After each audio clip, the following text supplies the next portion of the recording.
Hello people and welcome to another episode of Weekly Gems. So today what we're going to talk about is that interview that AC and ZeeZee Mills had. He was all calm and then he went all hype and then all of a sudden just hyped up and he started talking a lot of things. So the interview got a bit heated, he said a lot of things. I'm just going to show you a little clip of the interview. I'm just going to show you just a little bit of it. Obviously you can watch all of it. Go to ZeeZee Mills' page or I'll put the link below. You can watch the whole interview. But I'm just going to put a little bit there so you can see the interview that I'm talking about. But you're just getting really wound up for no reason. And I'm just saying, I would like this interview for people to watch this interview and see a different side to you than what they already know of you. Did you have like a tough upbringing? Absolutely. And then when did you come to the UK? I lived in France like for a couple of years and I moved there when I was like 9. And did you move here with your parents? No, my parents never brought me up. Like different homes I was living in. So how old are you? I'm 36. Do you not think you're a bit too old to be on the gram arguing with people online? Absolutely not. I do not care about this world because the world don't care about AC. Do you get it? But then you can't be angry then. I'm not angry with anybody. If you're gonna come in my face and talk shit, I'll bang you in your mouth. Who? Because you guys have labeled me to be a mad person. But this, the whole world. Okay, but then... Come on, you didn't even know I had a single plane on Capital Extra. Okay. How dare you? Okay, wait. And you invite me here to interview me, you don't know nothing about my life. Yeah, so as you can see, it got really heated. Like, you know what I'm saying? Like, AC started talking a lot of things. Like, started saying a lot of mad things. The thing with AC is, yeah, sometimes like I understand where he's coming from, innit? Because AC is the type of person where I watch his videos sometimes. It's funny that I watch his videos, I laugh, but then I listen to him and I get like there's one video he did where he was crying because of that Young Spray situation when Young Spray got like stabbed in the awards and stuff. And he was crying and I understood the video he made, the way he was speaking, I understood the pain he was thinking like, how can your boy get stabbed and nobody helps him, like? And that shit made him cry because he feels like if it was me, I'll do like this, I'll do like that, because he feels like he's so real, and I understand that, like. But sometimes he does get a bit over the top, like when he's talking about all these things with Fredo and Nines, like, and all the insults that he throws at them, like that's all unnecessary. Like sometimes he doesn't think. It's like I don't know what's wrong with him. Like sometimes he just doesn't think. But like, as you can see in the interview, like he's talking about a lot of things. He's talking about mainly about the situation that happened with vicsantoro. Vicsantoro, if you don't know, I think he's an actor and a rapper as well from London. And yeah, so him and vicsantoro supposedly used to be in jail together, and they've had a little bit of history and all of that. And obviously they had a little bit of a problem online, so they had all this back and forth on live where it got so heated where they wanted to meet up. I don't even know why two 35-year-olds want to meet up. Two 35-year-olds want to meet up on the road to have a fight. But anyway, two men have to do what they have to do, innit? So cool. AC said he came by himself, and then he said he saw Vic, and then all of a sudden Vic had wars with other people. So what he said, the first thing he had to do is he dashed his bag and he hit Vic, and Vic took the bag. But Vic is now saying that he went up to AC and snatched the bag off. Now the situation is funny because these guys are like literally 35-year-olds. I don't know how old Vic is in it, but I know Vic is definitely not below 30. But obviously AC is 35. But come on, man. You saw the video and then AC just humped into a random person's car. Like, AC, you need to stop doing that. And you always bump into random people's whips. Like, even the other day when you had that video when you had a problem with that girl, you just hopped into that guy's car and the guy was telling you to get out. Why'd you do that, AC? Like, that's mad, like. Just imagine you're in the car and AC just pops in.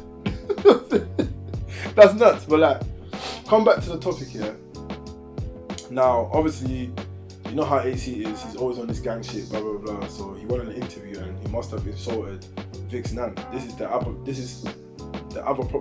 What I mean about AC, where I don't agree with him, is that he speaks too harshly upon people. Like, yeah, you can have a problem with someone, but you can't talk about people's loved ones. Like, somebody's nan just passed away, and then you're making references to her. Like, you know better. Like, you say you're African, you're the African this, you're African that. You're not African. We don't do stuff like that. We never talk about people's dead relatives. Like, that's just something we don't do. Same way you always talk about Nines' brother and all of that. That's not right. You can't do that. Or talk about children where you talk about you made Fredo have a child. How can you make Fredo have a child? Come on, man. That's all weird. And all that Fredo situation as well, you need to stop, because it's making it seem like you're jealous of the guy. Because the guy is young. He's like 24 years old, doing whatever he's doing. Why are you 10 years older than him, worried about him so much? Like, I don't even know. Do you know the guy?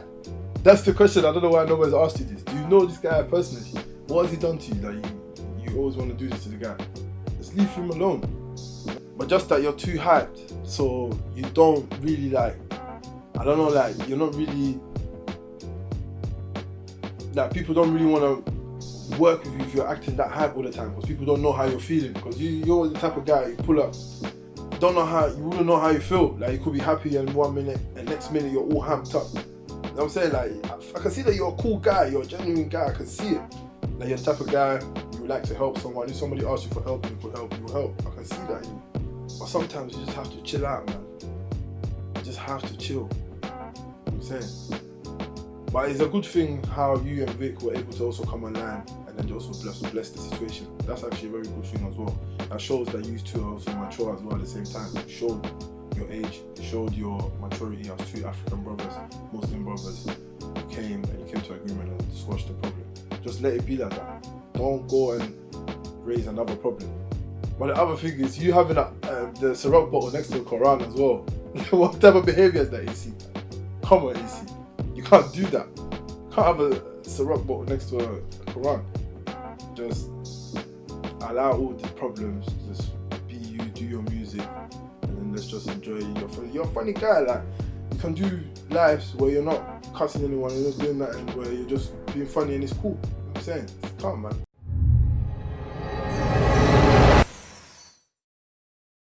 So now what we're going to talk about next as well is kind of an unfortunate situation where there's a drill rapper called SJ. He's part of the OFB group. You might be familiar with him on some freestyle videos and some songs with Bando K and Double L's, and also with Heady One and them. It's unfortunate that just at the time where he gained his success, he got arrested for allegedly him being involved in a murder situation. But recently, the news came out that he's been found guilty for the murder, and that's very unfortunate, because I even saw on his Instagram he posted like a post saying that it's unfortunate that he couldn't enjoy his success or even embrace his success, because his success was basically behind bars. But let's just see a couple of his videos just so you can be familiar with him. Can name one guy that you touched my batch and name one guy that you put in the grave. Are you going insane? SJ only runs on the boys in plane. Kermit got man on the mains and his freedom's good cause there weren't no phase. And most man started over D sides, but they switched sides cause they weren't OJ. And you might find me with the pagans hang. I've got this shot, he's impatient but I'm soon gonna land. He don't know rap, he just thinks I'm out and about with a gang. But if I ever told you my age, you look at me and try to tell me to change. But man can't change, cause I'm knee deep in and my hands are grazed. I've seen man fight for their life, they're fighting their friends, we're all getting shaved. It wasn't just me that day, some unknown drillers can't say no names. Bro's telling me he got his earnings wrong, we just took him more tea, now his strap line's gone. Yo, PY got smoke, no bong, and I'm trying to smoke man with this train, no songs. This year I've been a real bad boy from young, when I had my Rambo of as allowed it wrong. Now, I really appreciate you joining me today. And news is emerging from court and it's now reaching blog sites across the internet that SJ from OFB has been found guilty for his role in a murder at the barbershop in Wood Green. Kamali Gabadan Link, who was 19 years old, was killed on the 22nd of February last year. The court was told by a gang member who survived a brutal stabbing. Jason Fraser, who is 20 years old, was a friend of Kamali. He was stabbed 8 times and shot once. He survived the murder attempt on the 22nd of February, the Old Bailey was told. Tyrell Graham, who is 18 years old, along with a 16-year-old, 2 16-year-olds and a 17-year-old, who we believe is SJ, and a 20-year-old who cannot be named, all deny murder and attempted murder. Both victims had links to the Wood Green-based gang WGM, Wood Green Mandem. The prosecution claimed he had been rushed by a group of masked youths. They set upon him with multiple knives outside the Hollywood Green, not far from where Lamps was murdered too. Jason Fraser told the jury that he collapsed on the floor and lay paralysed. He heard screams of agony from the barbershop. That was Kamali as he was being attacked. After you were stabbed in the leg, you went to the ground and were shot in the leg. When you were on the ground, could you move? No, he said. Could you hear anything happening to Kamali? The prosecution asked. I could just hear him screaming from the barbershop, said Jason Fraser. Yeah, so, yeah, SJ, he seems like, you know what I'm saying, he's a good rapper, you know what I'm saying? He raps about, you know, the life that happens in London and stuff, you know what normal drill rappers normally rap about. I enjoy his music, you know, he's got a nice flow. Like, you know what I'm saying? And he also, like, he's a young guy, he's like 17. You know what I'm saying? Like, he's only 17 years old, and it's quite unfortunate that he's in that type of situation right now where he'll be spending quite a long time behind bars, while his music is also raising up at the same time. But, you know, things might even change, you never know. Like, but this is also happening, not only him, it's also happened to a couple 6-7 members as well, LD and ASAP, who both of them, they've got 4.5 years in jail as well, which is, yeah, they haven't really released stuff that much recently, but their careers is also picking up. But their situation was for county lines. But I would think by now, LD and that used to be trapping by now. You know what I'm saying? You lot actually should have made peace. You lot have been on doing all these shows. You know what I'm saying? Like, you lot have had music that's definitely had a lot of streams. You lot have done a lot of gigs. You lot have been to so many places in Europe and done so many things. You lot should have had enough money now to like leave that game behind. But you know what I'm saying? Everyone to themselves, you know what I'm saying? But this should be a lesson to all the other young rappers that are coming up, that when you're starting to actually make money off rap, yeah, it might not be more than what you make off the streets or whatever, but just try and leave that street stuff behind where you shouldn't touch that. Because you know, when you start rapping, that's when the feds start actually trying to get onto you. Look at Unknown T. He's in jail for a murder when his career is booming. He's in jail. He doesn't even know his fate at the moment. He don't know if he's gonna come out or not. You know what I'm saying? It's all mad, like. That's why you just have to be careful, like, you know what I'm saying? Like, and try to keep out of trouble as much as possible when your game is going up. Because they don't really truly, they don't want you, man, to do your thing and make money off this music thing. You know what I'm saying? They want you lot to still be on the road, for them to arrest you and harass you and do all these things, you know what I'm saying? It's just sad, you know what I'm saying? Like, seeing all these people going to jail and all these things while their career is actually booming. You know, when good things are happening to your life and you put yourself in a bad situation, it's sad. Same thing with Lowski. Like, look at Lowski. Like, he was doing very well, Drake embracing him and everything. Now look at him, you know what I'm saying?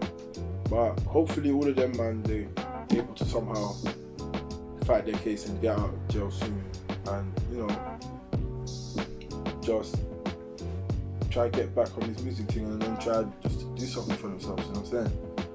Like, now hopefully also it will be a lesson to someone like Bando K and Double L's, for them to also now put their head down and say, you know what, I've seen what's happened to my friend now, let me just try and pull back a bit, maybe move on there. Bando K already said he lives out the ends, but Double L's in the interview with Westwood said he still lives in the ends. I would advise him, obviously I can't advise him, obviously he's his own man, but my advice would be, if I was him, I would try and probably also leave the ends as well and keep his head down, do his music thing, save his money, and just, you know, try and just live the legit life and just be free, you know what I'm saying? Because there's nothing better than being free and making money at the same time, making legit money and you're free and you can do whatever you want, you can chill, you know, there's nothing better than that. So really and truly, hopefully everything goes in check for these guys and they're able to fight their case, come out of jail, be free, be with their families, all that.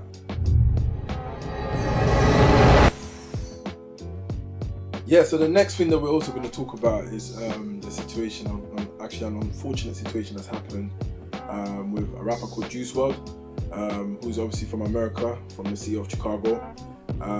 One of his biggest tracks is called, Lucid Dream. You should check that out, it's quite a cool track, you know what I'm saying? It's a sample of, like, I don't know the name of the sample, but you will know the sample when you listen to it. So reports say that on his way to the airport, he had a seizure, and unfortunately he didn't, I don't think he made it to the hospital, or he made it to the hospital and passed away there. There's no definite report of what the seizure was about or what it is about, but I can't even lie to you, I'm gonna be 100% honest. I'm just gonna, for the moment, just blame it on drugs, because in his music, from what I've listened to, he's always referring to like drugs, like drinking lean, popping pills, and doing all these these things, and seizures, it all matches, because you know how back in the day Lil Wayne and them lot, they used to have bare seizures all the time because of the lean and the pills that they were popping and all of that, and the diet and all of those things there. So this is just like an ongoing issue in the community, in the rap community right now, where people just think it's cool, yeah, let me drink lean and sipping lean and I'm popping pills and I popped 7 pills in a day and all of that. It's not cool. Like, I don't even know why it started like that now, like, where I remember before, if you did such a thing, like, you would be shunned upon, like, nobody would even chill with you, nobody would even talk to you like that, like, well, where I grew up anyways. But now it's like everyone's just doing it, like going there thinking popping a bill or drinking lean and whatever they're drinking. Some people, they're not even drinking lean, let me just be honest. Some people are not even drinking lean, because even though they think they have lean, it's probably some next medicine, or just some cough syrup they just went and bought somewhere and they've mixed it and drinking it. Like, you don't even know what you're drinking. You know what I'm saying? But obviously these guys are drinking, sipping these expensive lean, these expensive drugs and all of that, thinking it's cool. But it's now just taking so many young lives, and mostly rappers. For example, Mac Miller passed away recently. It's a young guy, passed away from lean. Lil Peep, he passed away from drug abuse as well. A$AP Yams, talented producer, passed away from drug abuse. Fredo Santana, who was a rapper from Chicago, he passed away from drug abuse. The list just goes on. If I decide to name everybody that's passed away from this drug abuse, we'll be here till tomorrow. But it's just such an unfortunate situation, because the guy is actually at the moment just doing well. Like, his career is actually just picking up. Like, it's actually just picking up, about to hit and even become bigger than what it is now. He's already big, but it's about to become bigger than what it is. He's already had features with Future and all other big artists and stuff like that. You know what I'm saying? So it's very unfortunate. And he's even now bubbling to the UK, where our own LB from the DBE group, he recently kind of had sort of a seizure as well, and where he's been warned, saying that whatever he's doing, he's got to slow down or stop, or else he won't be able to perform anymore. So it's gonna even affect his job. And I'm saying, so we need to just learn from this and just stop this. Even you, the young ones right now, who think, yeah, let me pop a pill, let me sip whatever you're sipping, you think is lean, just don't do it. You know what I'm saying? Just don't do it. It's no point doing that. You know what I'm saying? Same as also, I can get to other thing, like where people, you think you're bunning flavors and all these things. It's not flavors as well. I can't even lie to you. Most of it is not. Most of it might smell good or whatever. They've mixed it with shisha smells and all them things there. It's not flavors. You know what I'm saying? You're just smoking some next shit that's making your head, like, you know what I mean? Like, there's no point, man. But obviously, that's another thing. Going back to the pills and the lean, like, all of that is like, it's unnecessary. I even heard lean is like liquid heroin. Like, just imagine that. You've seen these nitties outside. You've seen like how they are. And so you even hearing that it's liquid heroin, even the word H, hair, to get to the ring, yeah? You know what I'm saying? Like, when you hear that, you should know you to stay away from that. So let's just take this as a learning curve. Obviously, RIP to Juice WRLD. Condolences to his family, his friends. I heard he's Lil Bibi's artist. And look at that, like, that's just messed up everything for, like, look, Lil Bibi right now is probably pissed. Like, he went to uni to study these things so they can do his business, his management things. He's found his artist that's popping, that's taking off. He's even quit rapping so he can do his thing. And now look at the situation. Man. It's just sad. But let's just take this as a learning curve and just take this to learn. And if you are taking pills and you're sipping lean and things cool, let's just try and stop it or just cut down on it. There's no point. This is it for today. Hopefully you've enjoyed this episode. If you've enjoyed it, please make sure you like, subscribe, and also share your views below. Let us know if I've gave any wrong information. Just let me know below. Share the video as well. Like, make sure you subscribe. Till next time.